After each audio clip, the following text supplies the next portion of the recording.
আমি মোহাম্মদ আরিফুর রহমান, সভাপতি বাংলাদেশ জনতা ঐক্য। আমি আজকে তারেক ভাইয়ের সাথে এসেছি তার আন্দোলনের শরিক হতে। তবে আমি আপনাদের উদ্দেশ্যে বলতে চাই, তারেক ভাইয়ের যে আন্দোলনটা, সেই আন্দোলনটা এখন আর তার দল নিবন্ধের আন্দোলনে নেই। তার আন্দোলনটা এখন পৌঁছে গেছে এই নির্বাচন কমিশন। স্বাধীনতার পর থেকে যতজন নির্বাচন কমিশন এসেছে, প্রত্যেকেই তারা জালিয়াতি করেছে, দুর্নীতি করেছে, স্বজনপ্রীতি করেছে। যে সরকারের আমলে যেই নির্বাচন কমিশন হয়েছে প্রত্যেকেই করেছে। আমরা ভেবেছিলাম জুলাই অভ্যুত্থানের পরে এই যে কমিশন, এই কমিশনটা নেই, যে নাসির কমিশন, উনি 100% সঠিক কাজ করবে, কিন্তু উনিও সেই স্বজনপ্রীতি কাজ করেছে। যদি স্বজনপ্রীতি কাজ না করত, তাহলে এই ডেস্টিনির মতো দল নিবন্ধন হতো না। যদি কোনো দল এইবার নিবন্ধিত হয়, তাহলে প্রথমতে হওয়া দরকার ছিল আমজনতার দল। তারেক রহমান এই জুলাই অভ্যুত্থানে যে সাহসিকতার ভূমিকা রেখেছে, একা যে লড়াইটা করেছে, এটা অকল্পনীয়, এটার বলার অপেক্ষা রাখে না। তো জুলাইয়ের যোদ্ধা, 71-এর যোদ্ধা, সেটা যেমন, যে যোদ্ধারা হলে কি তারা অনিয়মের বাইরে না? সবাই নিয়মের বাইরে।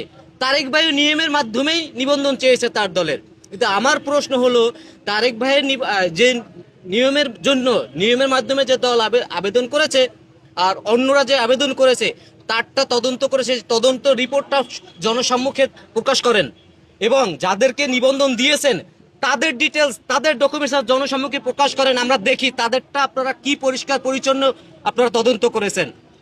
আমরা দেখেছি একটা দলের নিবন্ধনের জন্য একটা কার্যালয়ে গিয়ে, সেই নিবন্ধনের কার্যালয়ের বাড়ির যে মালিক, তার দলিল নিয়ে আসতে বলতেছে।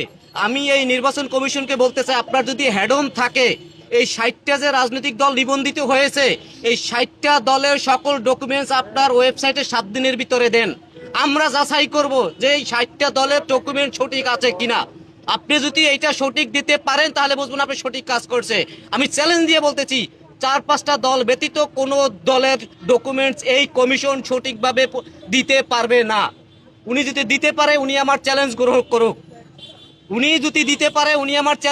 করুক। উনি পারবে না। আমার দুঃখ লাগে, বদিউল আলম কমিশন, এই নির্বাচন সংস্কার ব্যবস্থা একটা কমিশন গঠন করা হয়েছিল। এই এই কমিশন যে একটা প্রস্তাবনা দিয়েছিল, সেটা ওনারা গণেনি।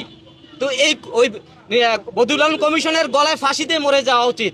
তাই আমি এই নির্বাচন কমিশনকে অনুরোধ জানাচ্ছি, তারেক ভাইয়ের দলকে খুব দ্রুত নিবন্ধন দেওয়া হোক। এবং দুঃখের বিষয় হলো, 75 ঘন্টা অতিক্রম হওয়ার পরেও ওনার এখানে বসে থাকতে হচ্ছে।